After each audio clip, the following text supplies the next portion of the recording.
सबको स्क्रीन दिख रही है? जी प्रभु जी, दिख रही है प्रभु जी।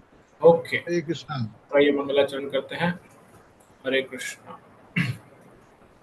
ओम अज्ञानतिमिरन्धस्य ज्ञानाञ्जनशलाकया चक्षुरुन्मिलितं येन तस्मै श्रीगुरवे नमः।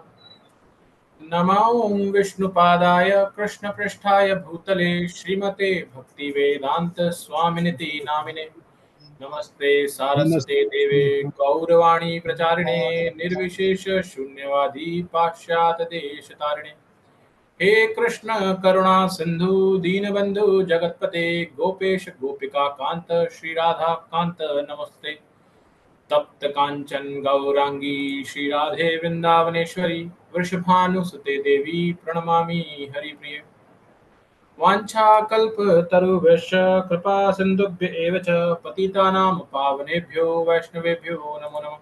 जय श्री कृष्ण चैतन्य प्रभु नित्यानंद श्री अद्वैत गदाधर श्रीवास आदि गौर भक्तवृंद। हरे कृष्णा कृष्ण कृष्ण हरे हरे, हरे राम राम राम हरे हरे। आइए श्रीमद् भागवतम का मंगलाचरण करते हैं। ओम नमो भगवते वासुदेवाय। ओम नमो भगवते वासुदेवाय। ओम नमो भगवते वासुदेवाय। मदेक बंधो मत संगिना मद गुरु मन महाधना मन निशतारका मद भाग्य मद आनंद नमोस्तुते। नारायणं नमस्कृत्यं नरं चैव नरोत्तमं देवीं सरस्वतीं व्यासं ततो जयमुदीरयेत्। नष्टप्रायेषु अभद्रेषु नित्यं भागवत सेवया भगवती उत्तमा श्लोके भक्तिर्भवति नैष्टिकी। मूकं करोति वाचालं पङ्गुं लङ्घयते गिरिं यत्कृपातमहं वन्दे परमानन्दमाधवम्। कृष्णाय वासुदेवाय देवकी नंदनाय च नंदगोपकुमाराय गोविंदाय नमो नमः। नमः पंकजनाभाय नमः पंकजमालिने नमः पंकजनेत्राय नमस्ते पंकजांग्रये। बोलो श्रीमद्भागवतम महापुराण की जय, श्रील प्रभुपाद की जय, श्री राधा माधव की जय, सभी भक्तवृंद की जय। सभी भक्तों का आज की श्रीमद्भागवतम कक्षा में बहुत बहुत स्वागत है। एकादशी के पर्व पर आप सभी को बहुत बहुत शुभकामनाएं भी। जैसा हम कल चर्चा कर रहे थे श्रीमद्भागवतम के बारे में, और हमने कल पूर्ण रूप से जो समय बिताया वो हमने प्रथम स्कंद का अवलोकन करने में बिताया, जिससे हमने एक तरह से रिवीजन किया पूरे प्रथम स्कंद का। आज से हम द्वितीय स्कंद प्रारंभ करने जा रहे हैं। तो जैसा हमेशा रहता है उसी तरह से हम डिस्कशन रखेंगे। मैं अगर कुछ प्रश्न करता हूं तो आपको हैंड रेज करना है इसमें, और हैंड रेज करके आपको जब नाम लिया जाएगा आपको तो आपको उत्तर देना है उसका। तो आप सबसे मेरा प्रश्न है, प्रथम स्कंद किस जगह अंत होता है? जो हमने प्रथम स्कंद पढ़ा, प्रथम स्कंद का आखिरी अध्याय के आखिरी कुछ श्लोक किस जगह समाप्त होते हैं? क्योंकि वही द्वितीय स्कंद का प्रारूप बनेंगे, स्टार्टिंग पॉइंट बनेंगे, राइट? तो इसलिए हमें पता होना चाहिए कहाँ हमने अंत किया था। यस नंदिनी माता जी। प्रभु जी, सुखदेव गोस्वामी परीक्षित महाराज की कुछ प्रशंसा करते हैं, कुछ प्रणाम स्वीकार करते हैं, वहाँ उस श्लोक पे खत्म होता है शायद प्रथम स्कंद।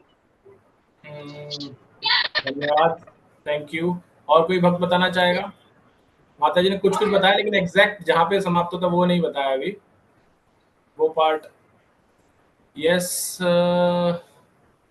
गौरव, वेदी प्रभु या शिल्पा, शिवा माता जी, जो भी बताना चाहते हैं। हरे कृष्णा प्रभु जी। प्रभु जी, वो था ना लास्ट में जब परीक्षित महाराज ने उनसे दो प्रश्न किए थे कि जीवन जो मतलब जिसका अंत समय है उसके लिए क्या उचित है, क्या धर्म है, और नॉर्मल अवस्था में क्या धर्म है। और फिर सुखदेव गोस्वामी ने उनके इस प्रश्न की प्रशंसा करते हुए कहा था कि आपने बहुत कृष्ण भावनामृत से जुड़े हुए प्रश्न किए हैं, तो इसका उत्तर देना सभी मानव जाति के और सबके लिए इसका श्रवण करना उत्तम रहेगा। करेक्ट। तो उन्होंने एक्चुअल में सिर्फ प्रश्न किए थे, अभी उन्होंने सुखदेव गोस्वामी ने कुछ भी नहीं बोला उस पे, सिर्फ प्रश्न किए थे। जैसा आपने बताया कि जीव के लिए, मनुष्य के लिए क्या सदगति है, क्या सद्मार्ग है, क्या करना चाहिए, और साथ में जो मरणासन व्यक्ति है, जिसकी मृत्यु बहुत निकट है, उसे क्या करना चाहिए, राइट। तो इस प्रश्न से के प्रारूप के साथ में भागवतम का दूसरा स्कंद प्रारंभ होता है। तो लेकिन स्कंद प्रारंभ करने से पहले जैसे हमने बताया था कि भागवतम भगवान कृष्ण का ही एक स्वरूप है, और प्रथम स्कंद क्या था, भगवान के चरण तल थे, और उसके जो 19 अध्याय थे वो उसके 19 चरण चिन्ह थे। तो ऐसे ही जो दूसरा अध्याय है वो क्या है, हम उसकी एक बार क्विक चर्चा करते हैं।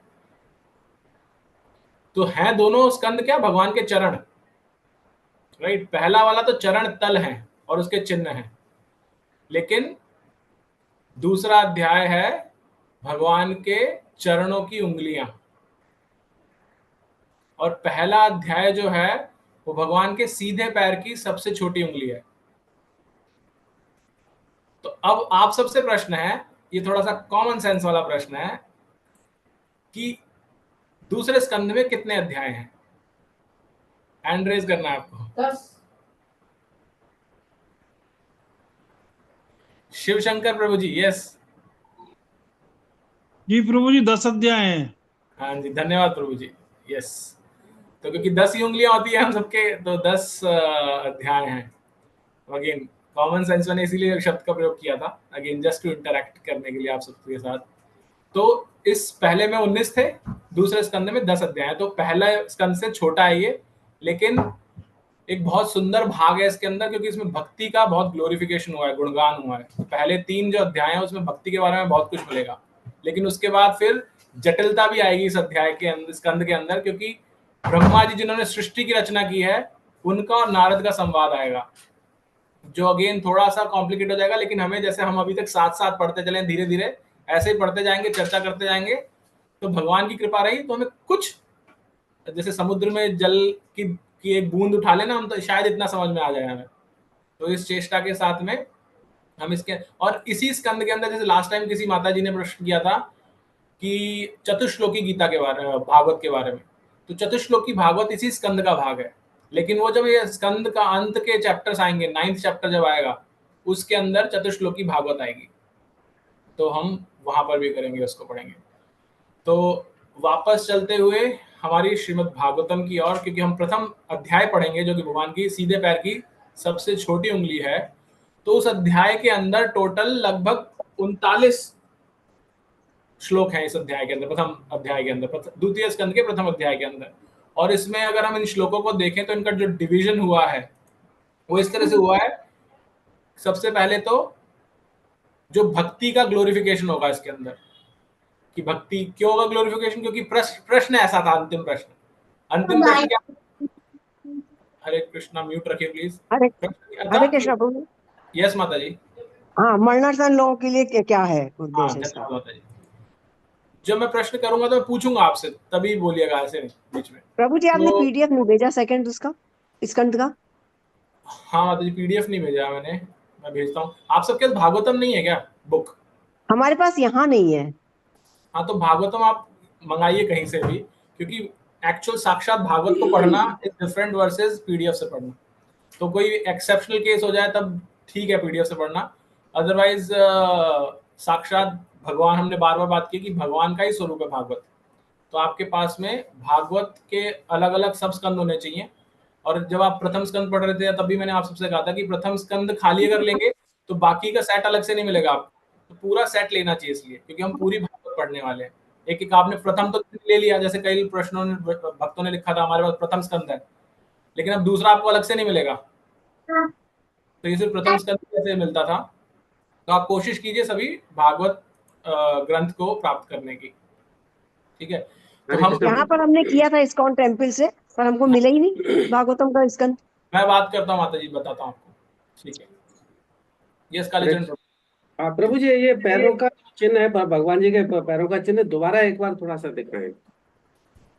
जो आप बता रहे हैं पहली कनिष्ठा उंगली जो दिखा रहे हैं वो लेफ्ट वाले पैर में है? नहीं प्रभु जी, वो सीधा पैर है, भगवान के चरण दूसरी तरफ से हैं वो, क्योंकि पिछले की तरफ है ना निशान, ऐसे निशान है, ये ऐसे इस तरफ निशान है, तो ऐसा है। ठीक है, तो हम क्या बात कर रहे थे? एक्चुअल में बीच में बोलने से फ्लो टूट जाता है, तो मेरा फ्लो नहीं रहता है, इसलिए अगर जब मैं पूछूं तब आप बोलिए, या फिर अंत में जब मौका दूं आपको उस समय। तो हम चर्चा कर रहे थे कि इस प्रथम स्कंद के 39 जो प्रथम अध्याय के 39 जो श्लोक है, उसमें पहला भाग है भक्ति का गुणगान हुआ। और क्यों हुआ भक्ति गुणगान? क्योंकि प्रश्न इस तरह का था कि मरणासन व्यक्ति को क्या करना चाहिए, तो उसके बारे में यहाँ पे सुखदेव गोस्वामी बताएंगे। उसके बाद वो एक श्लोक ये लेंगे कि जीवन की अवधि इंपॉर्टेंट है या जीवन की गुणवत्ता इंपॉर्टेंट है, राइट? कि हमें 100 साल 200 साल की आयु होकर के मरना चाहिए, या जो आप एक क्षण जी रहे हैं, या एक दिन जी रहे हैं, या एक महीना जी रहे हैं, वो इंपॉर्टेंट है। उसको किस तरह से जी रहे हैं वो इंपॉर्टेंट है, राइट? तो जिसे हम बोलते हैं ना क्वालिटी ऑफ लाइफ मैटर्स, अंग्रेजी में बोला जाता है, तो उसके बारे में चर्चा होगी। और जो तीसरा भाग है उसमें चर्चा होगी जो भगवत गीता के 6ठे अध्याय के अंदर भी है, अष्टांग योग के बारे में, तो वो होगी। तो ये 3 भाग हैं प्रथम अध्याय के अंदर द्वितीय स्कंद के, तो हम उसकी चर्चा आज प्रारंभ करेंगे। तो मैं अपनी स्क्रीन शेयर करता हूं। जो भक्त हमेशा की तरह पढ़ना चाहते हैं वो अपने हैंड रेज करेंगे, और प्रथम अध्याय जो है, एक सेकंड स्क्रीन शेयर कर लें। द्वितीय स्कंद का जो प्रथम अध्याय है, इसका शीर्षक है ईश अनुभूति का प्रथम सोपान, राइट? यानी कि भगवान को रियलाइज करने का, आत्मसात करने का पहला स्टेप क्या है वो।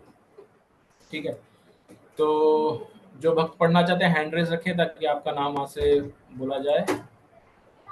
तो अभी हम स्टार्ट करते हैं। जय प्रकाश प्रभु जी, आपसे। हरे कृष्णा प्रभु। हरे कृष्णा। यस प्रभु। ओम नमः भगवते वासुदेवाय। हे सर्वव्यापी परमेश्वर, मैं आपको सादर नमस्कार करता हूँ।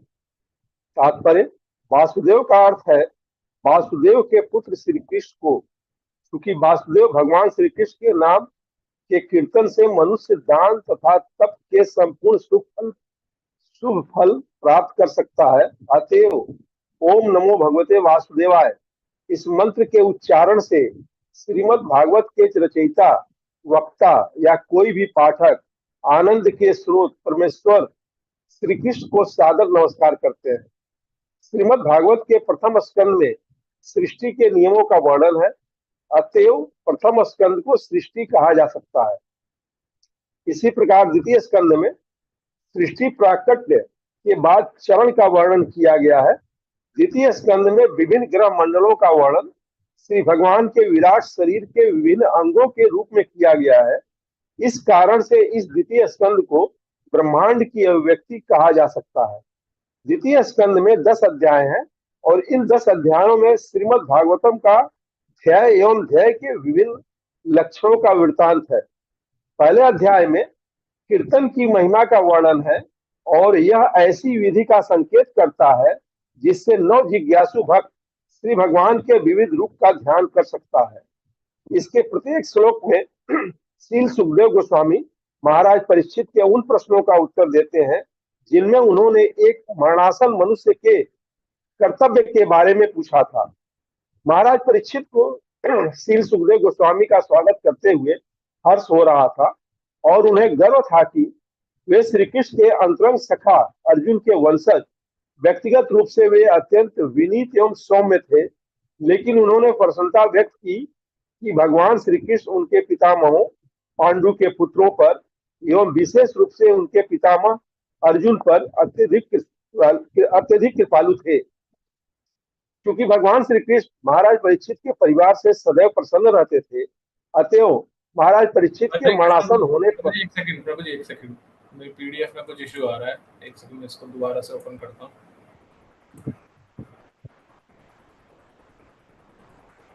एक सेकंड।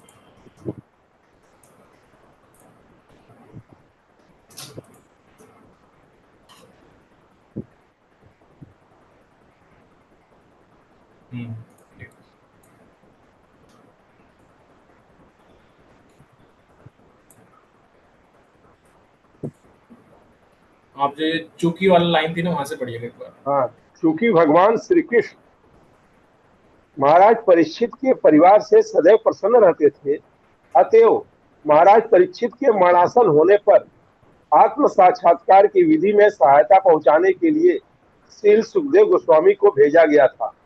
महाराज परीक्षित अपने बाल्यकाल से भगवान श्री कृष्ण के भक्त थे, अतएव उनका भगवान श्री कृष्ण के प्रति सहज स्नेह था। श्री सुखदेव गोस्वामी उनकी इस निष्ठा से परिचित थे, अतएव उन्होंने राजा के कर्तव्य के विषय में किए गए प्रश्नों का स्वागत किया। क्योंकि राजा ने यह संकेत दिया था कि प्रत्येक जीव का परम कर्तव्य भगवान श्री कृष्ण की सेवा करना है, अतएव श्री सुखदेव गोस्वामी ने इस सुझाव का स्वागत करते हुए कहा, चूंकि आपने भगवान कृष्ण के विषयक प्रश्न पूछे हैं, अतएव आपका प्रश्न अत्यंत महिमामय है।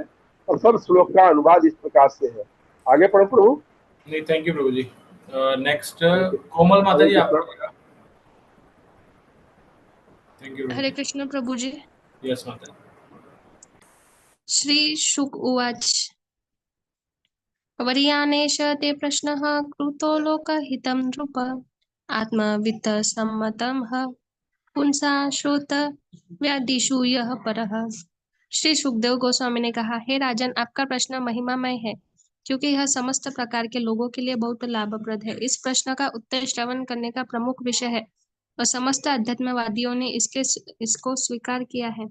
यह प्रश्न स्वयं ही इतना उत्तम है कि यह श्रवण करने का सर्वश्रेष्ठ विषय है। ऐसा प्रश्न करने तथा श्रवण करने मात्र से मनुष्य को सर्वोच्च जीवन सिद्धि प्राप्त हो सकती है। चूंकि भगवान कृष्ण आदि परम पुरुष है, अतएव उनके विषय में कोई भी थोड़ा सा आराम से जीवन सिद्धि प्राप्त हो सकती है। चूंकि भगवान कृष्ण आदि परम पुरुष है, अतएव उनके विषय में कोई भी प्रश्न मौलिक तथा पूर्ण है। भगवान श्री चैतन्य महाप्रभु ने कहा है कि जीवन की चरम सिद्धि कृष्ण की दिव्य प्रेमा भक्ति प्राप्त करना है। चूंकि कृष्ण विषयक प्रश्नोत्तर मनुष्य को दिव्य पद प्रदान करने वाले हैं, अतएव कृष्ण दर्शन के विषय में महाराज परीक्षित के प्रश्न अत्यंत महिमामयी है। महाराज परीक्षित अपने मन को पूर्ण रूप से कृष्ण में लीन करना चाहते थे और यह कृष्ण के असामान्य कार्यकलापों के श्रवण मात्र से ही संभव है।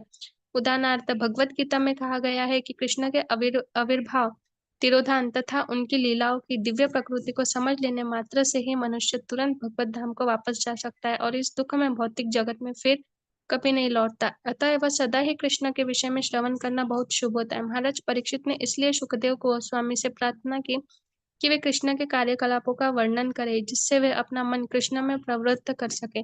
कृष्ण के कार्यकलाप साक्षात कृष्ण से अभिन्न है। जब तक मनुष्य कृष्ण के ऐसे दिव्य कार्यकलापों को सुनने में मग्न रहता है, तब तक वह इस जगत के बद्ध जीवन से विलग रहता है। कृष्ण की कथाएं इतनी मंगलमय है कि वे वक्ता, श्रोता तथा जिज्ञासु को परिशुद्ध बना देती है। उनकी तुलना उस गंगा जल से की जाती है जो भगवान कृष्ण के अंगूठे से निकलता है। गंगा का जल जहाँ जहाँ जाता है, वहाँ की भूमि तथा उसमें स्नान करने वाले व्यक्ति शुद्ध हो जाते हैं।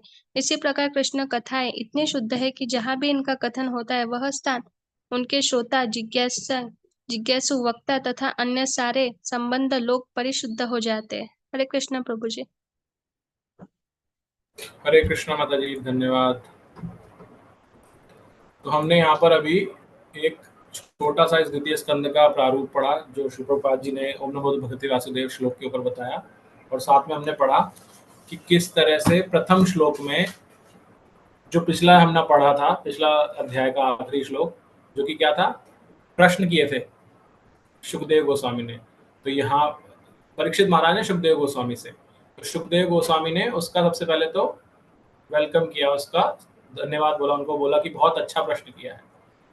तो इसके अंदर जो दो हमने तात्पर्य पढ़े, उसके अंदर प्रभुपाद जी क्या समझा रहे हैं, हमें बताते हैं कि क्योंकि मरणासन में, क्योंकि सुखदेव परीक्षित महाराज किनके पुत्र थे? परीक्षित महाराज हैंड रेज करके बताइएगा।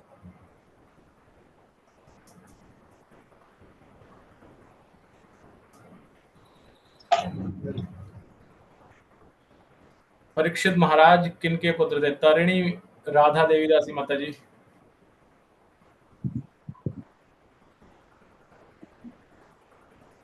उत्तरा अभिमन्यु। उत्तरा और अभिमन्यु। और अभिमन्यु के पिता का नाम क्या था माता जी? अर्जुन। और अर्जुन क्योंकि, धन्यवाद माता जी, क्योंकि अर्जुन भगवान के बहुत घनिष्ठ मित्र और भक्त दोनों थे, तो भगवान का उनसे स्नेह ज्यादा था, इसीलिए उन्होंने भगवत गीता उनको सुनाई।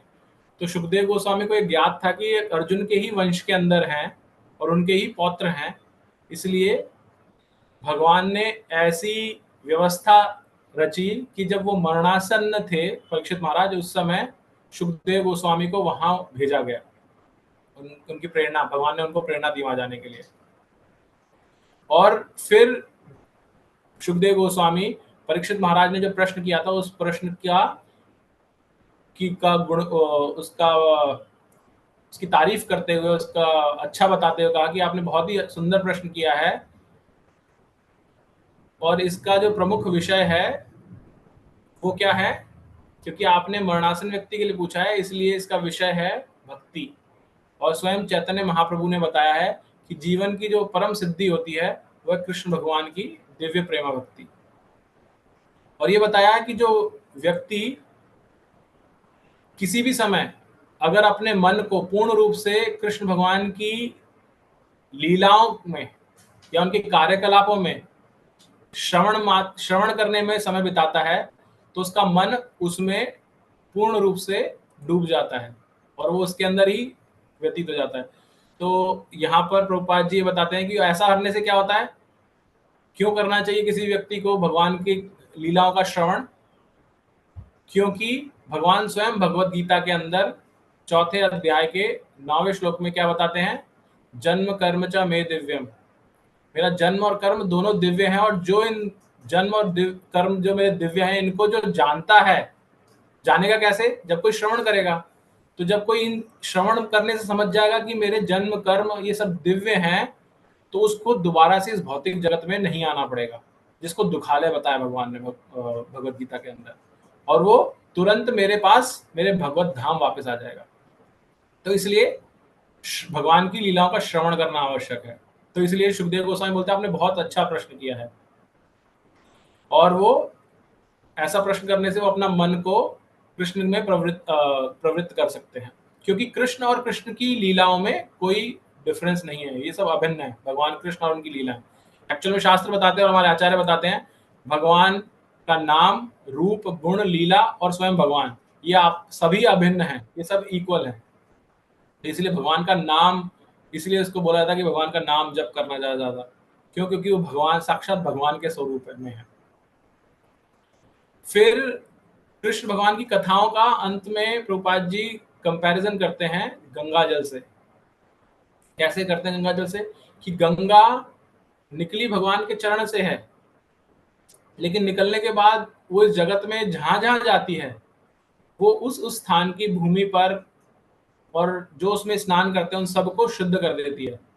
राइट, भगीरथ जी ने इसीलिए बुलाया था कि उनके पूर्वज की जहाँ पे एशेस थी वो उनके अंदर से बहेंगी, तो वो भी पवित्र हो जाएंगे और उनको मोक्ष मिलेगा।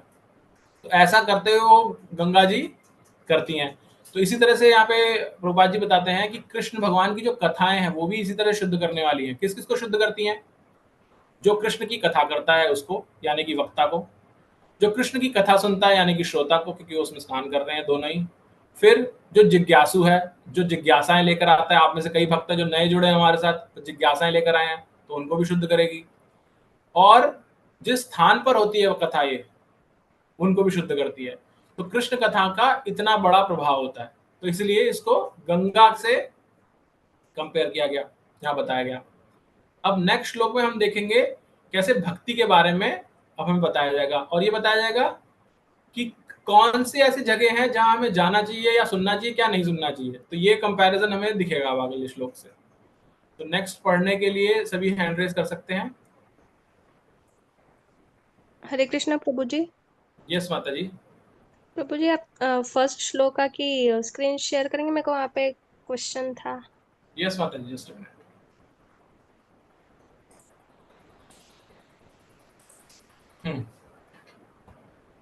इसके ऊपर तो चैप्टर स्टार्ट हो गया माता जी। ये जो ईशु अनुभूति का प्रथम सोपान, इसका मतलब क्या है? अच्छा, तो जैसे मैंने बताया था, ईश अनुभूति मतलब भगवान का रियलाइजेशन या आत्म साक्षात्कार का फर्स्ट स्टेप, भगवान को समझने का फर्स्ट स्टेप, भगवान आपको आप उसको रियलाइज कर सकें, उनका प्रथम सोपान या तो फर्स्ट स्टेप, ये मतलब है इसका। और वो क्या है? भक्ति। तो इसलिए इस अध्याय में भक्ति के बारे में आएगा। मतलब ईश शब्द भगवान के लिए यूज हुआ है क्या? यस यस यस, ठीक है प्रभु जी, धन्यवाद। धन्यवाद। तो नेक्स्ट पढ़ने के लिए फतेह रावत प्रभु जी आप पढ़िएगा। हरे कृष्णा प्रभु जी। हरे कृष्णा। यस। श्रोतव्यादीनि राजेंद्र नृणाम सन्ति सहस्रश अपश्यतामात्म तत्वम ग्रहेषु ग्रह मेधीनाम। हे सम्राट, भौतिकता में उलझे उन व्यक्तियों के पास जो परम सत्य विषय ज्ञान के प्रति अंधे हैं, मानव समाज में सुनने के लिए अनेक विषय होते हैं।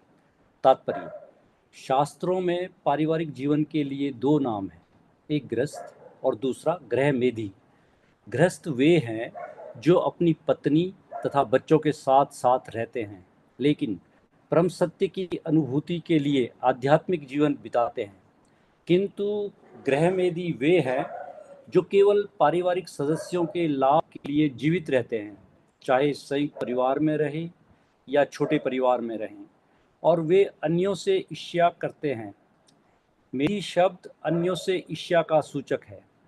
गृहमेधी केवल पारिवारिक मामलों में रुचि रखने के कारण निश्चित रूप से अन्यों के प्रति ईर्ष्यालु रहते हैं। अतएव एक गृहमेधी का दूसरे गृहमेधी से अच्छा संबंध नहीं रहता और व्यापक रूप में एक जाति, समाज या राष्ट्र स्वार्थी रुचि के कारण अन्य जाति, समाज या राष्ट्र से अच्छे संबंध नहीं रखते। इस कलयुग में सारे गृहस्थ एक दूसरे से ईर्ष्या करते हैं, क्योंकि वे परम सत्य के ज्ञान के प्रति अंधे हैं। उनके पास सुनने के लिए अनेक प्रकार के विषय हैं, यथा राजनीतिक, वैज्ञानिक, सामाजिक, आर्थिक आदि, लेकिन अल्प ज्ञान के कारण वे जीवन के घोर कष्टों, जन्म, मृत्यु, जरा तथा व्याधि के दुखों की परवाह नहीं करते। वास्तव में मनुष्य जीवन तो जन्म, मृत्यु, जरा तथा व्याधि का अंतिम हल खोज निकालने के लिए है, लेकिन भौतिक प्रकृति के द्वारा मोहग्रस्त होने के कारण गृहमेधी आत्म साक्षात्कार के विषय में सब कुछ भूल जाते हैं। जीवन की समस्याओं का अंतिम हल तो भगवत धाम को वापस जाना है, जैसा कि भगवत गीता के 8वें अध्याय के 16वें श्लोक में कहा गया है। वहाँ जगत के सारे क्लेश यथा जन्म, मृत्यु, जरा तथा व्याधि दूर हो जाते हैं। भगवत धाम वापस जाने की विधि है भगवान तथा उनके नाम, रूप, गुण, लीलाओं, साज सामान तथा विविधता के विषय में श्रवण करना। मूर्ख लोग इसे नहीं जानते। वे तो प्रत्येक नाशवान वस्तु के नाम, रूप आदि के विषय में कुछ ना कुछ सुनना चाहते हैं, और वे यह नहीं जानते कि सुनने की इस प्रवृत्ति का सदुपयोग परम कल्याण के लिए किस तरह किया जाए। वे भ्रांत तो रहते ही हैं, अतएव वे परम सत्य के नाम, रूप, गुणों आदि के विषयों में कुछ मिथ्या साहित्य भी तैयार कर लेते हैं। अतएव मनुष्य को चाहिए कि वह केवल अन्यों से ईर्ष्या करने के लिए गृह मेधी ना बने। उसे शास्त्रों के आदेशानुसार असली गृहस्थ बनना चाहिए। हरे कृष्ण प्रभु जी। हरे कृष्णा प्रभु जी, धन्यवाद। तो बहुत ही इम्पोर्टेंट श्लोक है हम सभी, क्योंकि हम ही सब आश्रम के हिसाब से सभी गृहस्थ आश्रम के अंदर है, लेकिन हमें यहाँ इम्पोर्टेंट, बहुत क्लियर। सॉरी प्रभु जी, आप कुछ कह रहे थे? कह रहे इसमें बहुत क्लियर और स्पष्ट है गृहस्थ आश्रम के लिए। Yes yes. तो यहाँ क्या बताया गया है? ये बताया गया दो शब्द हैं। हम सब समझते हैं कि आश्रम मतलब गृहस्थ आश्रम में हम सब, लेकिन बहुत माइन्यूट डिफरेंस है। हमारे जो शास्त्र है उन्होंने बहुत अच्छे से बता रखा है। जैसे हमने पहले चर्चा की है किसके ऊपर, एक शब्द आता है ब्राह्मण, राइट? हम सब ब्राह्मण बोलते हैं, लेकिन शास्त्रों में ब्राह्मण और ब्राह्मण बंधु अलग अलग बताए गए हैं। दोनों में क्या फर्क है? ब्राह्मण है जो ब्राह्मण का गुण और कर्म का पालन कर रहा है, वो ब्राह्मण है। क्योंकि भगवान ने भगवत गीता के 4 अध्याय के 13वें श्लोक में बताया है कि चातुर्वर्ण्य मया सृष्टम गुण कर्म विभागशः, कि जो ये चतुर्वर्ण है, ब्राह्मण क्षत्रिय वैश्य शूद्र, मैंने इसकी संरचना की है, मैंने स्थापित किया है इनको, लेकिन ये गुण और कर्म के विभाग के बेस पे विभाजन हुआ है इनका, ना कि जन्म के आधार पर। तो जब कोई गुण और कर्म के बेस पे एक ब्राह्मणिकल क्वालिटी अपने अंदर अडॉप्ट करता है या ब्राह्मणिकल जॉब करता है, कर्तव्य करता है, तो वो ब्राह्मण कहलाता है। लेकिन जो ब्राह्मण के कुल में पैदा हो जाता है, जैसे आजकल हम सब जानते हैं कि ब्राह्मण कुल में हुआ तो ब्राह्मण, शूद्र कुल में तो शूद्र, क्षत्रिय कुल में हुआ तो क्षत्रिय, तो ये जिसको आज की भाषा में परिवारवाद जो बोलते हैं, वो उसको बताया गया है। जो ऐसा कुल में पैदा होता है ब्राह्मण कुल में, लेकिन उसमें क्वालिटीज ब्राह्मण की नहीं है, ना गुण है ना कर्म है, उसको ब्राह्मण बंधु बताते हैं शास्त्र, ब्राह्मण नहीं बोलते उसको। और ब्राह्मण बंधु ब्राह्मण से नीचे होता है क्योंकि उसमें क्वालिटीज ही नहीं है। ऐसे क्षत्रिय बंधु भी, हमने वो भी पढ़ा था पिछले स्कंद के अंदर। इसी तरह से यहाँ पर हमें क्या बताया जा रहा है, यहाँ बताया जा रहा है गृहस्थ, हम सब गृहस्थ सोचते हैं, ऐसे ही गृहस्थ जो इस आश्रम में आ गए सब गृहस्थ हैं, लेकिन यहाँ पर हमें डिफरेंस बताया जा रहा है कि जो परिवार में रहता है वो सभी गृहस्थ नहीं होते। जो परिवार में रहता हुआ परम सत्य को जानने की कोशिश करता है, चेष्टा करता है, ये जानने की कोशिश करता है हायर पर्पस को, कि मैंने क्यों जन्म लिया, मैं कौन हूं, भगवान है कि नहीं है तो कौन है, मेरा उनके साथ क्या संबंध है, क्यों मैं कष्ट भोग रहा हूं।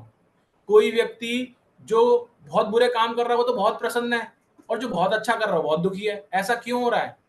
जो इन जिज्ञासाओं को करता है, एक्चुअल में तो शास्त्र बताते हैं जो जिज्ञासा करता है वही मनुष्य है, अदरवाइज वो द्विपाद पशु है, ऐसा बोला जाता है।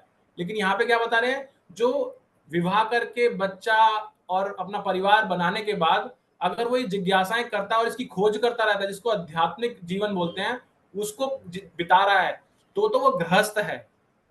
अन्यथा अगर वो ये नहीं कर रहा और वो सिर्फ और सिर्फ अपने जो उसकी इंद्रियां हैं वो इंद्रिय भोग में लगा हुआ है, अपने परिवार के सदस्यों के साथ जीवन बिताने में लगा हुआ है, जैसे कुत्ते बिल्ली सुअर ये सब पशु भी बिताते हैं, तो उसको गृहस्थ नहीं बोला जाता, उसको गृह मेधी बोला गया है। तो और गृह मेधी का क्या, जो मेधी शब्द है, मेधी ईर्ष्या को बताता है, ईर्ष्या के लिए मेधी शब्द का प्रयोग किया गया है। तो इसलिए गृह मेधी जो व्यक्ति होता है, क्योंकि वो इतना सेल्फ सेंटर्ड होता है, मैं, मेरा परिवार, मेरे बच्चे, मेरी जमीन, मेरा मकान, मेरे मेरे मेरे में, तो वो दूसरों से ईर्ष्या करता है। और प्रभुपाद जी यहां तक बताते हैं कि इसी स्वभाव की वजह से जो एक मेधी मेंटालिटी है, जो ईर्ष्याली मेंटालिटी है गृह मेधी व्यक्ति की, वो इंडिविजुअल पर्सनालिटीज में तो करती है कन्फ्लिक्ट, लेकिन जैसे जैसे गृह मेधी खूब सारे इकट्ठे हो जाते हैं एक जाति के, तो वे ब्राह्मण क्षत्रिय शूद्र करना शुरू कर देते हैं, वो दूसरी जातियों से ईर्ष्या करते हैं। जब ऐसे समाज में इकट्ठे हो जाते हैं तो फिर वो मेरा समाज, ये उसका समाज, ये जाटों का समाज, ये यादवों का समाज, वो वहां शुरू कर देते हैं ईर्ष्या। या फिर ज्यादा हो जाएगा तो फिर हायर लेवल हो गया राष्ट्र के ऊपर, कि हम अमेरिकन है, हम इंडियन है, हम पाकिस्तानी, हम, ये सब शुरू हो जाता है। तो ये कब होता है, जब व्यक्ति गृह मेधी स्वभाव का होता है, अर्थात वो सिर्फ इंद्रिय भोग में लगा हुआ है, सिर्फ अपने आप को शरीर समझता है, और जो इस शरीर से उसके रिश्ते हैं उनको मानता है, और उसकी वजह से ईर्ष्या जड़ है उसकी, और वहीं से ये सब फैलता है ऐसे। तो ये प्रभुपाद जी ने हमें इसमें समझाया।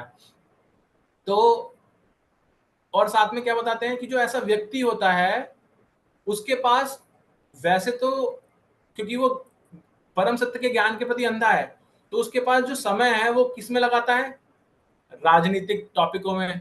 मतलब अगेन ये सब आपको लगेगा कि आज भी हमारे समाज में है, आप सब भी अपने आस पड़ोस में देखते हैं। हम लोग भी जब तक भगवत गीता या भागवत पढ़ना शुरू नहीं किया था, हम भी शाम को जाकर के अपने मित्रों से मिलते थे। अगर लोग रिटायर्ड लाइफ में आ जाते हैं तो फिर वो नीचे जाके कुर्सियां लगा लेंगे अपनी सोसाइटी में, वहां पे सब बातें होंगी। या सुबह सुबह अखबार पढ़ने चले गए तो वहां पे बातें शुरू हो जाएंगी, राजनीतिक बातें शुरू हो जाएंगी, और क्या चल रहा है देश विदेश में, क्या चल रहा है, समाज का क्या बुरा हाल हो रहा है, अर्थव्यवस्था का क्या चल रहा है, तो ये टॉपिक शुरू हो जाते हैं।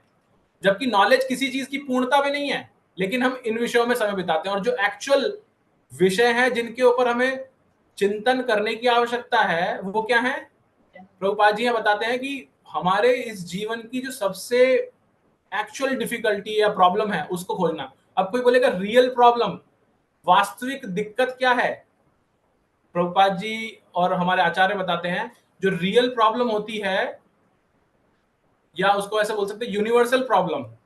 यूनिवर्सल प्रॉब्लम का क्या अर्थ होता है? ऐसी प्रॉब्लम जो कोई नहीं चाहता लेकिन सबको मिलती है और बराबर मिलती है। अर्थात अगर बोले कि मैं भूखा हूं, ये मेरी दिक्कत है, तो एक व्यक्ति जो भूखा है उसके लिए तो प्रॉब्लम है, लेकिन जो काला बाजारी कर रहा है उसके लिए वो अच्छी चीज है, वो महंगी बेच सकता है अपनी चीज को। कोई बोले मैं बीमार हूं, ये प्रॉब्लम है, डॉक्टर के लिए बहुत अच्छी बात है, डॉक्टर तो चाहता है बीमार हो और ज्यादा हो। तो ये सबके लिए सेम नहीं है। तो शास्त्र बताते हैं जो सबके लिए सेम है, चाहता कोई नहीं है लेकिन सबके लिए सेम है, वो 4 चीजें हैं। जन्म, मृत्यु, जरा, व्याधि। ये कोई भी नहीं चाहता, कोई नहीं चाहता कि भाई मैं मरूं, कोई नहीं चाहता कि मेरे बुढ़ापा आए। हर कोई, इसीलिए तो एंटी एजिंग इतनी सारी चीजें बनती रहती हैं, सारे यूट्यूब चैनल इसी से भरे हुए हैं। ये खाइए, ये कीजिए, ये योगा कीजिए। हमारे जो योगाचार्य हैं वो ये सब बताते रहते हैं। क्यों बताते रहते हैं? क्योंकि हर कोई ज्यादा से ज्यादा जीना चाहता है, बूढ़ा नहीं होना चाहता। फिर बीमारी ना आए कोई, बीमारियों के लिए व्याधि का अर्थ है बीमारी। और बीमारी किस व्याधि का ऐसा कष्ट है? व्याधि के भी ताप, त्रय ताप बताए गए हैं। त्रय ताप क्या क्या है उसमें बताया गया है। एक होता है जिसको बोलते हैं आदि भौतिक। आदि भौतिक क्या है? आध्यात्मिक। आध्यात्मिक सबसे पहला होता है, उसमें 2 भाग होते हैं। एक होता है जो हमें स्वतः अपने शरीर से प्रकट होता है, शारीरिक पीड़ा जो आपको स्वतः प्रारंभ हो रही है। कैसे? सुबह उठे, सर में दर्द हो रहा है, हाथ दर्द कर रहा है, कुछ और दिक्कत है, इस तरह की चीजें, इस तरह की चीजें ये आपके शरीर में स्वतः हो रही हैं। फिर या आपको टेंशन हो रही है, स्ट्रेस हो रहा है, ये क्या है? ये मानसिक बोला जाता है इनको। ये स्वतः हो रही है अपने आप ही आपके अंदर, कोई कर नहीं रहा है, इसको इंड्यूस नहीं कर रहा है कोई, अपने आप से हो रही है। ये व्याधि है आध्यात्मिक टाइप की, शारीरिक और मानसिक। फिर आता आदि भौतिक, यानी कि एक जीव से दूसरे जीव को कष्ट पहुंच रहा है।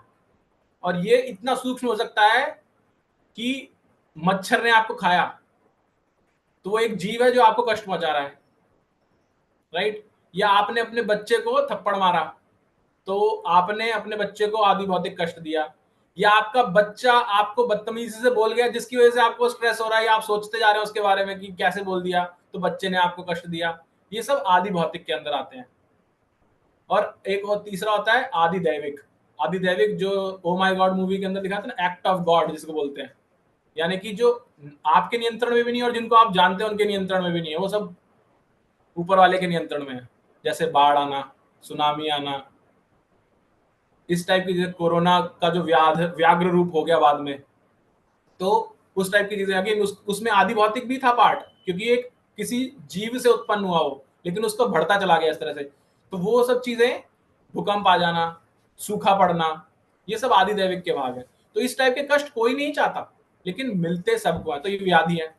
अब कई बार चौथा जो भाग है इसका, वो क्या है? जन्म। कोई कहेगा जन्म कैसे हो सकता है ऐसा? हम तो सब जन्मदिन तो मनाते हैं, जिस दिन हम पैदा हुए हो तो हर साल, चाहे 80 साल के हो, जितने ज्यादा उम्र होती जाती है उतना ज्यादा खुशी से मनाते हैं। मैं 80 साल का हो गया भाई, चलो मेरा बर्थडे मनाओ, हैप्पी बर्थडे, सब विश करते हैं, जन्मदिन की बहुत बहुत शुभकामनाएं। लेकिन हमारे शास्त्र क्या बोलते हैं?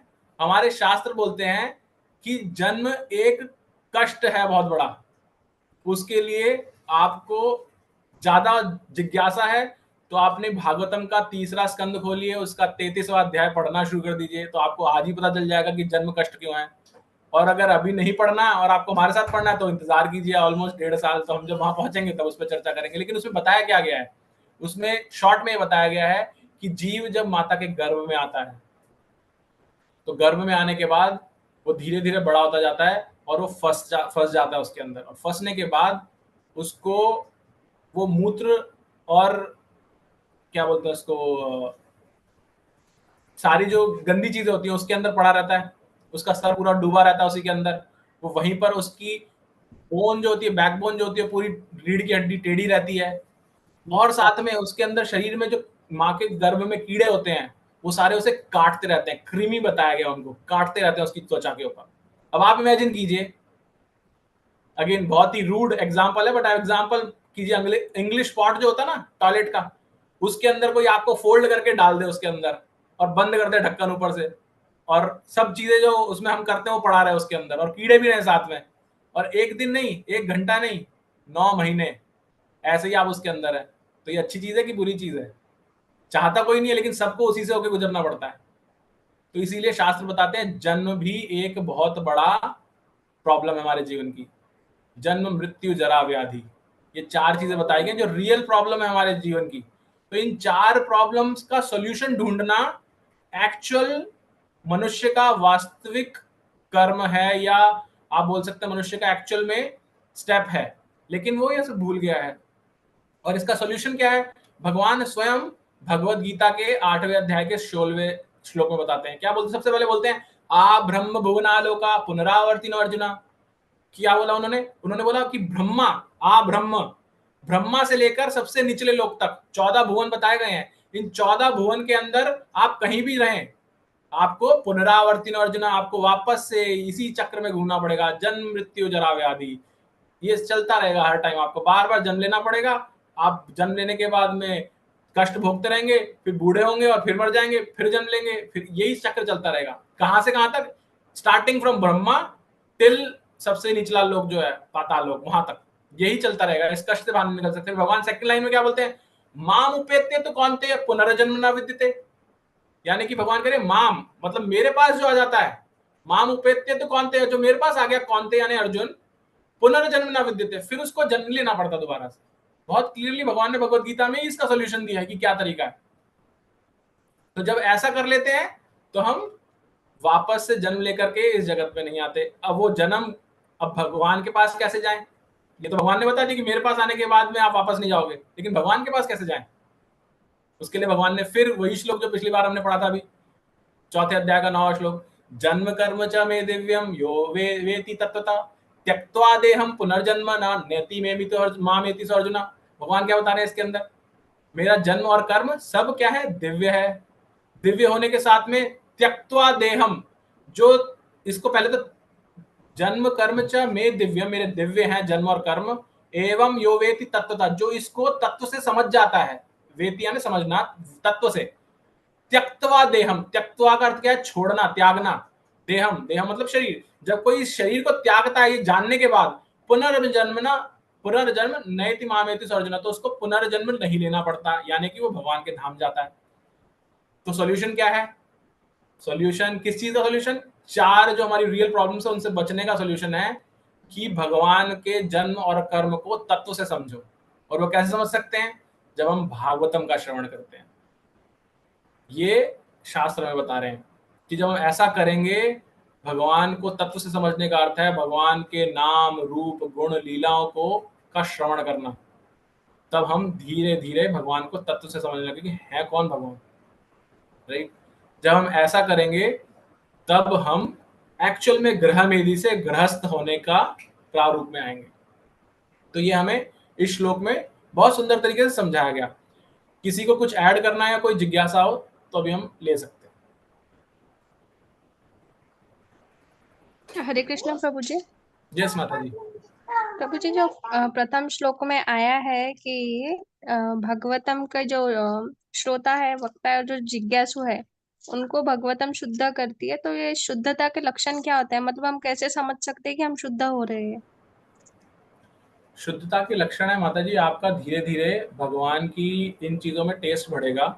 और जैसे हमने बात की हर बार कि हम जिस धरातल पे रहते हैं, हमें जो कष्ट मिलते हैं, ये कष्टों का रियलाइजेशन लेवल बदल जाता है हमारा।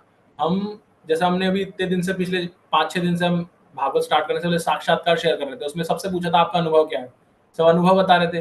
किसी को भी बोलता है मेरा गुस्सा पहले से बहुत कम हो गया, कोई बोलता है मैं छोटी छोटी चीजों पे चिढ़ता नहीं हूँ जैसे पहले चिढ़ जाता था, कोई बोलता है मेरे जीवन में बहुत बड़े कष्ट आए, कोई बहुत क्लोज था जो चला गया जीवन छोड़ के, जो मेरा लाइफ पार्टनर था, ऐसे व्यक्ति थे। लेकिन भगवत गीता की शरण में जाने से क्या हुआ? वो शोक से बाहर निकल पाए। तो ये सब है, जब आपके जीवन में कष्ट आएगा तो आपको कष्ट सहने की शक्ति भागवत प्रदान करेगी। तो वो जब वो गंगा जैसे शुद्धता देती है तो हमें वैसी शुद्धता मिलती है हमारे आंतरिक मन को उससे। हरे कृष्णा प्रभु जी। धन्यवाद प्रभु जी। यस प्रभु जी, हरे कृष्णा। सबसे पहली शुद्धता तो ये है, हम 50, 55, 60 आदमी रोजाना यहाँ बैठते हैं, ये सबसे पहली शुद्धता है। क्योंकि थोड़ी शुद्धता आई तभी हम लोग यहाँ इकट्ठे हैं, बाकी हजारों लाखों की संख्या में लोग जो अभी भी जुड़ना नहीं चाहते। तो पहली शुद्धता तो यही है। बाकी हम सुन रहे हैं, 2 पन्ने 4 पन्ने पढ़ते हैं, उसमें 2-4 शब्द तो याद रखते हैं। जैसे अभी गृहस्थ के बारे में 2 चीज आई हैं, शुद्धता के बारे में आई है, गंगा के बारे में आई है। तो ये चीज अगर 10 में से 3 या 2, 5 भी याद रहे तो ये भी हमें शुद्धता की ओर ले जा रही है। यस प्रभु जी, बहुत सुंदर बताया आपने, बहुत अच्छा है।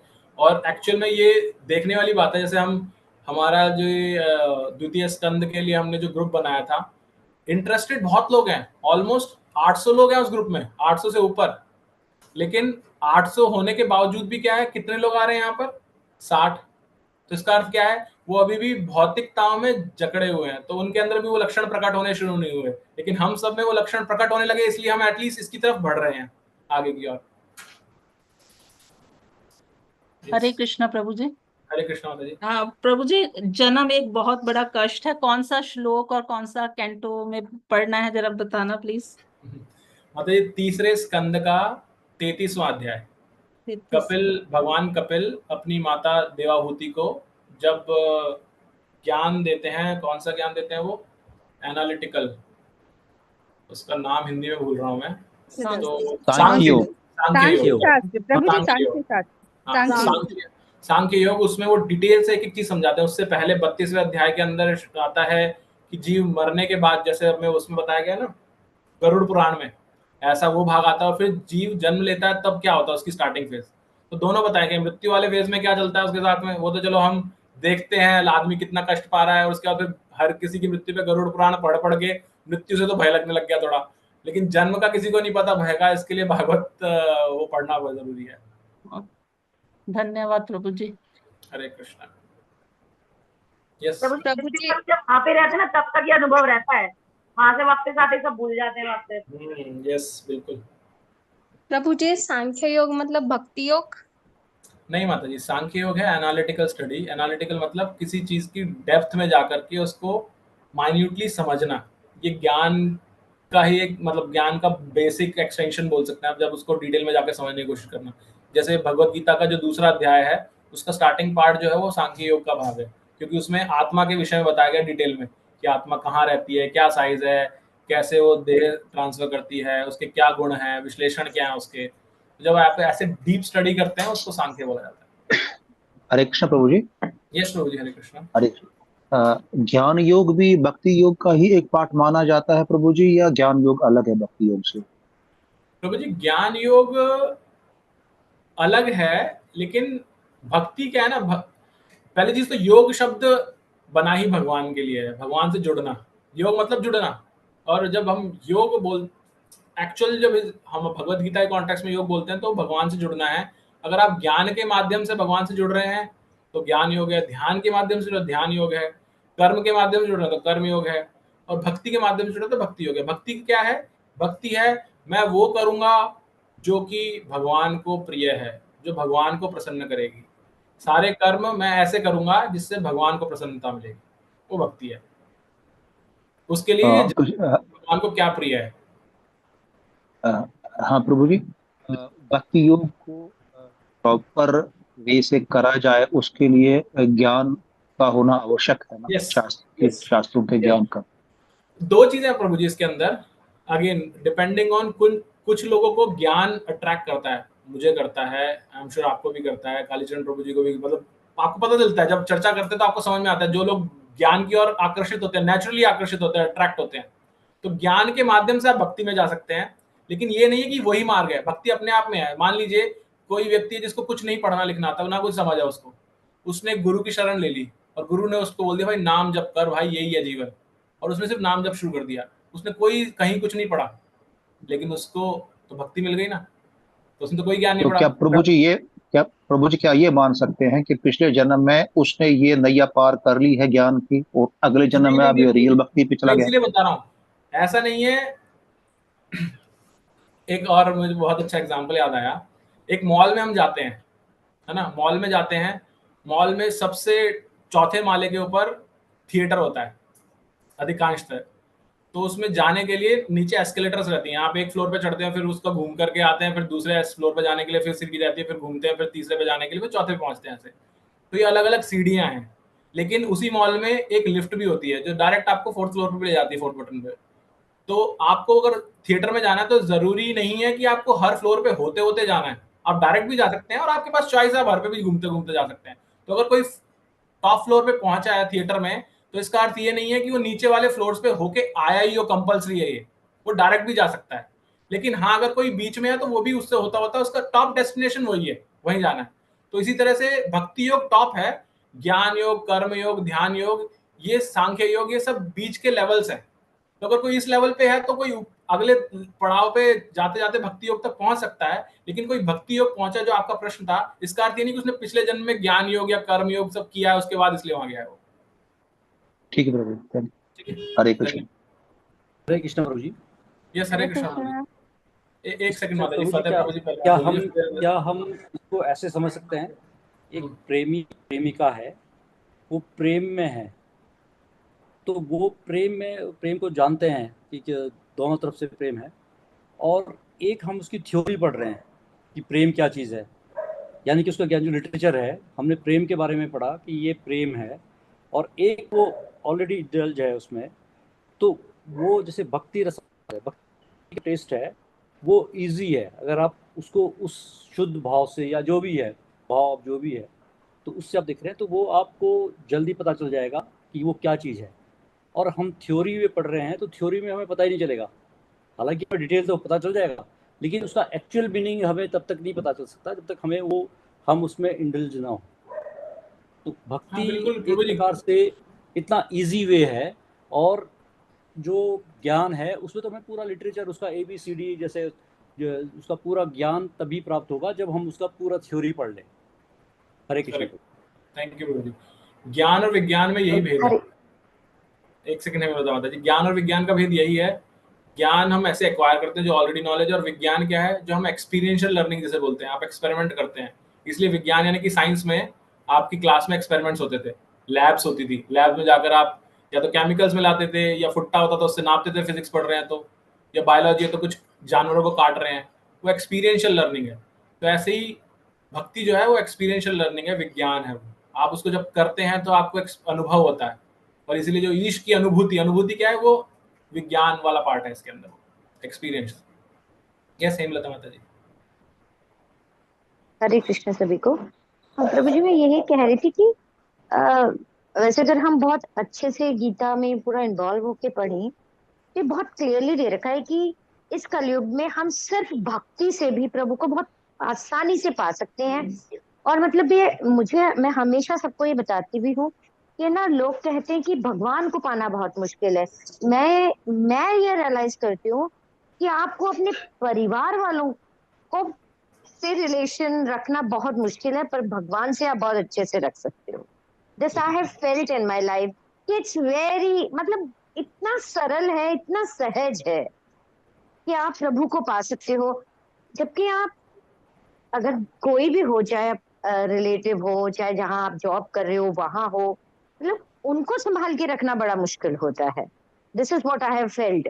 और बहुत इजीली हम आप लाइफ लीड कर सकते हैं अगर हम प्रभु के चरणों में अपने आप को समर्पित कर दें। बस, चाहे आपके पास ज्ञान योग है, चाहे नहीं है, आपके पास ज्ञान है नहीं है, मतलब किसी भी चीज की शायद जरूरत नहीं है। पता नहीं, मैं ये फील करती हूँ, I don't know I am right और wrong, but I feel this. Yes माता जी, बिल्कुल सही है, बिल्कुल सही है। और यही अभी जो हम चर्चा कर रहे थे, अनुभव या अनुभूति, ईश की अनुभूति, ये रियलाइजेशन आना, ये वही पार्ट है। तो आपको आ रहा है तो बहुत अच्छी बात है, बहुत सुंदर बात है ये, कि आप ये सिंपली देख पा रहे हैं इस चीज को। और आप ये भी देखते हैं साथ में, जैसे आप बता रहे हैं कि जन सामान्य को नहीं लगता ऐसा, उनको लगता है कि मेरा परिवार और इनके साथ रिलेशनशिप रखना आसान है वर्सेस भगवान तक कनेक्ट कर पाना। तो भगवान की कृपा है आप पे, अगर आपके साथ ऐसा हो तो बहुत अच्छी बात है। प्रभु जी, यस, जैसा कि माता जी ने कहा एक सेकंड, मैंने सबके हैंड्स डाउन कर दिए क्योंकि कुछ लोग पढ़ना चाह रहे थे, इसलिए थे। आप अगर किसी को और जिज्ञासा हो तो हैंड रेज कर सकते हैं। यस माता जी। प्रभु जी, जैसा कि माता जी ने कहा कि भक्ति योग एकदम सरल है बाकी योगों से, तो मेरे मन में ये होता है कि जब भी मैं भगवान की सेवा करती हूँ, कुछ भी सेवा करती हूँ, जैसे भोग, शयन, उनका स्नान वगैरह, श्रृंगार, तो मेरे मन में ये एक शंका आती है कि हम इतने तुच्छ पतित जीव है, तो फिर भगवान हमारी सेवा कैसे ही स्वीकार करेंगे? मतलब वो स्वीकार करते हैं कि नहीं, ये मेरे मन में हमेशा आता है। यस यस, कालीचरण प्रभु जी बोलना चाहते हैं, बोलिए प्रभु जी। प्रभु जी, पहले तो अभी जो माता जी कह रहे हैं कि हम ऐसे पतित हैं, ये हैं वो हैं, अगर आप कोई भगवान के प्रति कार्य कुछ भी करने जा रहे हैं तो अपने को वो इतना कमजोर और अपने को निकृष्ट या दूसरे शब्दों में इस्तेमाल क्यों करते हैं? भाई, आपने पहला कदम तो रख ही लिया ना भगवान की तरफ जाने के लिए। भले ही आपने पूजा के द्वारा किया, भले ही आपने सेवा के द्वारा किया, भले ही आप जो पुस्तक पढ़ रहे हैं उसके द्वारा कर रहे हैं, लेकिन पहला कदम उनकी तरफ चलने के लिए रख तो लिया। फिर हमें अपने को नीचा और पतित और उस तरह के शब्दों का इस्तेमाल करने की शायद जरूरत नहीं है, जहां तक मैं समझता हूँ। थैंक यू प्रभु जी, धन्यवाद माता जी। लेकिन इसमें एक और चीज है, आप इसी प्रश्न से रिलेटेड बोलना चाहती हैं हेमलता माता जी कुछ? हाँ, मैं इसी से रिलेटेड बोलना चाहती हूँ। हाँ जी प्रभु जी, जैसे ये माता जी ने जो कहा, उसमें मुझे लगता है कि हम कहते हैं कि हम परम आत्मा के ही बीज हैं, तो परम आत्मा तो ऑलरेडी हमारे अंदर है ही, वो तो हमें देख ही रहा है कि हम क्या करें दृष्टा बन के, कि क्या सही है क्या। तो मुझे नहीं लगता कि हम पतित शायद तभी होंगे जब हम बहुत गलत कार्य कुछ करेंगे। अदरवाइज हम कर क्या सकते हैं? हम भगवान के लिए जैसे हम सेवा भी कर रहे हैं, तो हम वो सेवा नहीं कर सकते जो प्रभु, मतलब वो तो बहुत ही अलग है। प्रभु तो प्रभु है, उतना हम नहीं कर सकते, बट हम करते हैं तो प्रभु स्वीकार करते हैं। ये मुझे लगता है कि वो हर चीज स्वीकार करते हैं। हम उतने शुद्ध नहीं है, बट जैसे भी हम दिल से अगर करते हैं तो प्रभु उसको स्वीकार करते हैं। This is my point of view. Thank you माता जी। लेकिन जो कोमल माता जी ने बोला उसमें भी कुछ गलती नहीं है। एक्चुअल में जो हमारे आचार्य बताते हैं, जो जितना भक्ति में उच्च होता जाता है, बढ़ता जाता है, वो अपने आप को उतना ज़्यादा पतित समझता है। जैसे माता जी ने शब्द जो यूज़ किया, इवन चैतन्य महाप्रभु को बताया जाता है पतित पावन, जो गिरे हुए हैं उनका उद्धार करने वाले। और विशेष तौर पर वो ये बोलते हैं कि जो पतितों में भी पतित है, जो सबसे ज्यादा गिरा हुआ है, वो सबसे पहले नीचे से शुरू करते हैं उद्धार करना, भगवान। लेकिन वो भाव हमारे अंदर होना चाहिए कि मैं पतित हूं, आर्टिफिशियली नहीं, कि मैं तो कुछ जानता ही नहीं हूँ, मैं तो कुछ करती ही नहीं हूँ, मैं तो कुछ पता ही नहीं है मुझे, तो मैं तो सबसे ज्यादा, मुझे तो कुछ भी नहीं पता है। तो ये भावना, और इसीलिए जब हम, और ऐसे भाव के अंदर ही हम सबसे अच्छा नाम जप कर सकते हैं। कैसे कर सकते हैं? This is what I want to say, कि हम कुछ करते हैं तो हम नहीं कर रहे हैं। नहीं, जब हम नाम जप करते हैं, उसके लिए हमारा शिक्षाष्टकम जो चैतन्य महाप्रभु ने प्रेयर लिखी है, उसका 3रा श्लोक क्या है? तृणादपि सुनीचेन तरुरपि सहिष्णुना अमानी न मान देना कीर्तनया सदा हरि। कीर्तन भगवान का कब कर सकते हैं हम? भगवान का नाम कीर्तन, नाम जब कब सबसे अच्छे ढंग से कर सकते हैं? जब हमारे अंदर 4 क्वालिटीज डेवलप हो जाती हैं। क्या 4 क्वालिटीज हैं? तृणादपि सुनीचेन, मतलब तृण मतलब घास का तिनका। हम घास देखते हैं ना सड़क, जब गार्डन में जाते हैं तो घास कैसी होती है? ऐसे खड़ी नहीं रहती है, हमेशा झुकी रहती है, और कोई भी उसके ऊपर आके चल के जाता है और वो दब जाती है। अगर वो चुभेगी तो वो घास को सब काट देते हैं, लेकिन वो झुकी रहती है हमेशा। उसके ऊपर लोग चढ़ के जाते हैं और फिर वो ऐसे हल्की झुकी रहती है, उसके बाद खड़ी हल्की थोड़ी होती है, वैसे हमेशा डाउन टू अर्थ। तो पहला एटीट्यूड है, जो पतित शब्द है ना, ये डाउन टू अर्थ, आपका विनम्रता को दर्शाता है कि हमें डाउन टू अर्थ रहना चाहिए। दूसरा क्या है? तृणादपि सुनीचे न तरुरपि सहिष्णुना, हमने इस पे पहले चर्चा की है। वृक्ष की तरह हमारे अंदर सहिष्णुता होनी चाहिए। ऐसा नहीं हम छोटी छोटी बातों पे पैनिक करते हैं। जैसे आप सबने अनुभव शेयर किया, आप में चेंज आ रहा है जीवन के अंदर, आप देख रहे हैं आप पहले से ज्यादा सहिष्णु होते जा रहे हैं। अभी तक हम तरु के जैसे नहीं हुए, पेड़ की तरह नहीं हुए, लेकिन पहले से ज्यादा सहिष्णु हुए हैं। हमारा गुस्सा कंट्रोल में आ गया है। कोई हम जो कंट्रोलर हमारे अंदर भाव था कि हम चीजों को कंट्रोल करना चाहते हैं, वो नहीं होता, तब भी हम पहले जैसे पैनिक नहीं करते। तो ये सहिष्णुता हमारे अंदर डेवलप हो रही है। तीसरा बताया गया, अमानी न मान देना, दूसरे जितने भी दुनिया में आपको जो लोग मिलेंगे ना, उन सबको सम्मान दो। अमानी न मान देना कीर्तन से दारी, तो आप दूसरों को सम्मान दो पूरा, और अपेक्षा मत करो बदले में कि मुझे कोई सम्मान देगा। तो जब हमारे अंदर ये 4 क्वालिटीज होती हैं, तब हम भगवान का नाम जब कीर्तन बहुत अच्छे से कर सकते हैं। और भगवान उद्धार भी ऐसे पतितों का ही करते हैं जो ऐसा भाव रखते हैं। तो अपने आप में ये समझना कि अरे मैं तो भक्ति में बहुत कुछ कर रहा हूँ, तो मेरे को पतित की भावना क्यों लानी चाहिए पतित की भावना, क्योंकि पतित की भावना ही हमें विनम्र रखती है। अदरवाइज हमारे अंदर अहंकार आता है कि मैं बहुत बड़ा भक्त हूँ, और जैसे भगवान सबसे पतितों को शुरू करते हैं ना सबसे उद्धार करना, भगवान ऐसे ही एक प्रभु जी बता रहे थे कि भगवान के भक्त होते हैं, भगवान उनका बहुत विशेष तौर पे ध्यान रखते हैं। और जैसे हमारे फेस का हम ध्यान रखते हैं, जैसे एक फुंसी होती है तो हम क्या करते हैं, उस फुंसी को सबसे पहले फोड़ के उसको निकाल देते हैं, हटा देते हैं। तो भगवान हम सब पे ऐसे ही ध्यान रखते हैं। और जैसे ही हमारे अंदर अहंकार घमंड का एक भी फुंसी हो जाती है ना, तो भगवान ऐसी क्रिया करते हैं कि सबसे पहले उसको फोड़े, और फिर आपको रियलाइज हो जाएगा कि हाँ मैंने गलत किया था, मैं ऐसे अपने आप को थोड़ा सा ऊंचा समझने लग गया था। तो वापस से भगवान आपको विनम्र रखने की कोशिश करते हैं। इसके लिए हम रामायण की जो पूरी रचना हुई है, नारद जी के साथ जो हुआ था हम सब जानते हैं कि वो बंदर का रूप उनको जो उस लीला के अंदर मिल गया था। तो ये भगवान ऐसे हनुमान जी के साथ ऐसे लीला कर रखी है, सुदर्शन के साथ लीला कर रखी है। जितने भगवान के भक्त है ना, उनके साथ भगवान विशेष ऐसी लीला करते हैं कि जहां मेरे भक्त के अंदर थोड़ा भी घमंड आया, भीम के साथ किया है, अर्जुन के साथ किया है, गोपियों के साथ प्रभु जी तो खत्म करना है, गोपियों के साथ भी की थी, ये सबके साथ। तो इसीलिए मैं बता रहा हूँ कि हमें पतित भाव रखना आवश्यक है, इसमें गलत नहीं है, हमें रखना चाहिए, भगवान से प्रार्थना करनी चाहिए, क्योंकि वही सब कुछ करने वाले वो हैं कि भगवान मैं तो किसी योग्य नहीं हूँ आपकी सेवा करने योग्य, लेकिन आप प्लीज आप सब कुछ कर सकते हैं। आप एक खंबे में से प्रकट हो सकते हैं जिसमें कुछ नहीं था, राइट, आप उसमें से प्रकट हो सकते हैं। तो मैं जो आपको अर्पित कर रही हूँ, आपकी सेवा कर रहा हूँ या कर रही हूँ, आप उसको भी स्वीकार कर सकते हैं। मेरे अंदर कोई योग्यता नहीं है, लेकिन आप तो संपूर्ण है, आप सब कुछ कर सकते हैं। तो इस भाव से अब तो देखिए, पतित भाव होना और श्रद्धा ना होना दोनों अलग अलग चीजें हैं।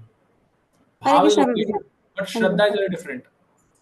यस मुझे I just wanted to add, इसमें एक ऐड करना था कि जैसे हम ये जो ऐसा भाव रख रहे हैं ना, वो भाव में अगर हम ऐसा भी देखें कि अगर हम किसी से कुछ भी शिक्षा लेने जाते हैं, तो उसके सामने अगर हम ये दिखाएं कि हाँ हम तो बहुत ही 30 मार्क का है और सब है, और हमें तो आपसे भी ज्यादा ज्ञान है, तो हम नहीं सीख सकते, कभी भी नहीं सीख सकते। तो सीखने के लिए भी ये भाव होना कि हमें तो कुछ नहीं आता। इसका मतलब ये नहीं है कि हमें वाकई में कुछ नहीं आता, हमें आता है, लेकिन प्रिटेंड हम ऐसे प्रिटेंड करते हैं अपने आप में, और ऐसा भाव रखना चाहते हैं, जैसे प्रभु जी ने भी बोला। तो जब किसी टीचर के पास जाते हैं तब भी यही भाव रखते हैं ना, किसी से कुछ सीखना चाहते हैं तब भी यही भाव रखना चाहिए। तो ये भाव है जस्ट यहाँ पर, आई जस्ट यही ऐड करना था मुझे। just pretend is not the right word, because pretend is artificial हो जाता है, बनावटी। हाँ, not pretend, ऐसी फीलिंग रखना, ऐसा फीलिंग रखना, भाव रखना। प्रभु जी जैसे राजा, मतलब राम जी को भी यही बोला जाता है ना, रघुपति राघव राजा राम, पतित पावन Sita Ram. Yes, correct. Thank you माता जी। शारदा माता जी, लास्ट क्वेश्चन आपका लेते हैं। हाँ, हरे कृष्ण प्रभु जी, दंडवत प्रणाम। दंडवत प्रणाम माता जी। हाँ, मुझे क्वेश्चन भी था और बताना भी था। क्वेश्चन ऐसा था कि हाँ, आप बोले ना भौतिक हमें ताप मिलते हैं, तो कौन से हमारे मतलब भूल होती है हमसे कि हमें भौतिक ताप मिलते हैं। मतलब प्रवचन में सुना था, फिर भी मैं थोड़े भूल गई, और मेरा एक अनुभव शेयर करना चाहती हूँ कि मैं एक बार मेरा छोटा बच्चा है 5 साल का, उसको हमने मारा था, ध्रुव पाटिल। तो मुझे कभी मच्छर काटते नहीं है, कितना भी मच्छर रहे मुझे काटते नहीं, लेकिन मैंने उसको मारा तो मुझे तुरंत बहुत जगह मच्छर काटने लगे। तो ये भौतिक ताप में आता है। तो और मुझे ऐसा भी अनुभव हुआ कि कभी हम गलत बोलते, गुस्सा हो जाते और बच्चों को या तो किसी को गाली दे देते मुंह में। हेलो, आवाज आ रही मेरी? हाँ माता जी, आ रही थी। आपने बोला आप शब्द बोल देते हैं बच्चों को, वो सांस के आगे नहीं सुनाई दिया। 1 मिनट, आवाज आ रही मेरी? यस यस माता जी। तो मुझे अनुभव हुआ है कि जब हम मुंह से गाली निकल जाती है, तू पागल है, तुम्हें समझता नहीं, ऐसा कुछ बोलना जाता है ना, तभी भी मुझे अनुभव हुआ है कि हमें ऐसा भौतिक ताप थोड़ी तकलीफ होती है ऐसा। और पूछना चाहती थी मैं कि और हमसे क्या क्या गलती होती है कि भौतिक ताप हमें मिलता है ऐसा। माता जी, त्रय ताप जो है वो इस जगत के अंदर एक तरह से हमारे कर्मों के फल के रूप में ही हमें मिल रहे हैं। क्योंकि कर्मों का फल मिलेगा कैसे? एटलीस्ट किसी ना किसी फॉर्म में तो आएगा, या तो भगवान दे रहे हैं दैवी, या कोई दूसरा जीव दे रहा है आदि भौतिक, या आपको स्वतः अंदर से प्रकट हो रहे हैं। और इसी को हम जो ज्योतिष की विद्या में बोलते हैं कि शनि भारी चल रहा है, मंगल भारी चल रहा है, ये भारी चल रहा है, वो भारी चल रहा है, तो वो भी कुछ कर नहीं रहे हैं, उनका तो काम है। वो भगवान ने हमारे कर्मों के लिए हमें दे रखा है। तो जो हम, जैसे आपने कर्म भी बताए, आपने बच्चों को कुछ बोला या आपने बच्चे को मारा, लेकिन ये रियलाइजेशन होना इंपॉर्टेंट है। आपने ये एटलीस्ट रियलाइज तो किया कि आपने अगर उसको मारा तो आपको उस दिन मच्छर ज्यादा काटना है। नॉर्मल आदमी तो कहेगा अच्छा मच्छर ज्यादा हो गया यार, ऑल आउट लगाओ या टॉर्टवाइज लगाओ, वो सोच ही नहीं पाएगा कनेक्शन दोनों के बीच में। तो ये कनेक्शन सोचना और ये सोचना कि ये मेरे कर्मों की वजह से हो रहा है और इस वजह से मुझे मेरे त्रयताप बढ़ रहे हैं या एक पर्टिकुलर आदि भौतिक ताप बढ़ रहा है, वो रियलाइजेशन के स्टेप्स हैं। तो ये एक अच्छी बिगिनिंग है। प्रभु जी, एक और बात मैं बोलना चाहूंगी कि मतलब जो मेरा जो भाव है, तो उसमें मेरे को जो आशंका रहती है कि प्रभु स्वीकार करेंगे कि नहीं करेंगे, तो मैं उनसे प्रभु से मतलब श्री कृष्ण से एक ही बात बोलती हूँ, मैं जैसी भी हूँ ऐसे ही हूँ, अगर आप एक्सेप्ट करो तो भी ठीक है, मेरी सेवा नहीं करो तो भी ठीक है, मेरे को इसमें आनंद मिल रहा है तो मैं ये करूंगी। एक ऐसा भी भाव होता है। हाँ, उसमें बस करेक्शन ये है माता जी, मुझे आनंद, जब हम बोलते हैं मुझे आनंद मिल रहा है, तो वो मतलब हो गया थोड़ा मनोरंजन टाइप का, कि आज आनंद मिल रहा है इसलिए आज कर रही हूँ, कल नहीं मिलेगा तो कल करना बंद कर दूंगी, राइट? तो वो ना करके, अगर आप ये कहें ना कि आप स्वीकार करें ना करें, मैं लेकिन आपकी सेवा में हूँ, ये बोलना इज कर मोर एक्यूरेट। मुझे आनंद मिल रहा है इज स्टिल मनोरंजन वाला भाव। जैसे यही है जो हमने अभी प्रेयर बोला, कौन सा प्रेयर, ये शिक्षाष्टकम बोला, उसके अंदर यही जो आपने भाव बोला ना, उसमें आता है आश्लिष्य वा पाद, लास्ट हो गए, आश्लिष्य वा पादरताम पिनुष्टुमाम अदर्शनात् मरमताम करोतु वा यथा तथा वा विद्धातु लंपटो मत प्राणनाथस्तु स एव नापरा। उसमें क्या बोलते हैं कि मेरी प्रीति आपके चरणों में है, आप चाहे मुझे आलिंगन दें, यानी मुझे गले लगा लें, या मुझे ठुकरा दें, या मुझे दर्शन ना दें, आप जो चाहे वो कर सकते हैं, क्योंकि आप तो स्वामी हैं, लेकिन मैं आपके चरणों का दास हूं या दासी हूं। आप जो मर्जी करें मेरे साथ करें, लेकिन मैं आपका दास या दासी ही बन के रहूंगा। ये एक्चुअल भाव होना चाहिए। ठीक है भाई, धन्यवाद प्रभु जी, बहुत इम्पोर्टेंट बात बताई हरे आपने। कृष्णा प्रभु जी।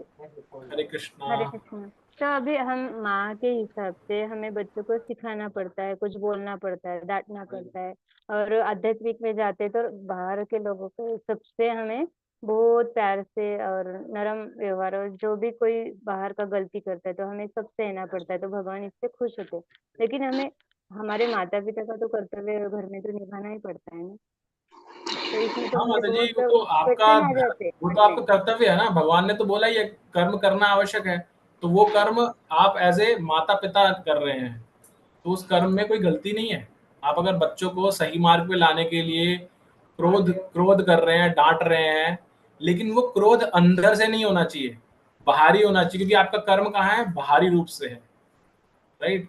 जैसे हमने पहले भी इसमें चर्चा की है, प्रवचन में सुना है कि अंदर से क्रोध नहीं होना चाहिए, नहीं, बाहर से जो जैसे बहुत सिंपल है माता जी, आप देखेंगे आर्मी का जो व्यक्ति है जो बॉर्डर पे लड़ता है, उसका अंदर से कुछ नहीं है, सामने वाला जो खड़ा हुआ है उसको सेवा मिली है कि मुझे बॉर्डर पे हूँ, मेरी सेवा है, ड्यूटी है कि मुझे सामने वाले शत्रु का मारना है, तो अंदर से उसका कोई पर्सनल ग्रज नहीं है वो सामने वाले के साथ में। लेकिन जब युद्ध होगा तो आपस में लड़ेंगे वो एक दूसरे के साथ में, तो अंदर से नहीं होना चाहिए, ये बाहरी होना चाहिए एज ए ड्यूटी, कि मेरी ड्यूटी है इनको सुधारने की, इनको सही मार्ग पे लाने के लिए जो कार्य करना है वो करने की। That's the key. ठीक है। और प्रभु जी, ये तो प्रभुपाद लीलामृत में भी आता है ना, जब प्रभुपाद बहुत छोटे थे, प्रभुपाद जी बहुत छोटे थे, तो उनके पिता जब उन्हें कुछ भी डांटते थे, कुछ भी गलती के लिए बोलते थे, तो ऐसे बोलते थे कि अब मैं आपको डांटने वाला हूँ, और ये ऐसा नहीं है। तो मतलब वो अंदर से तो बहुत सॉफ्ट रहते थे और बाहर से ही डांटना दिखाते थे।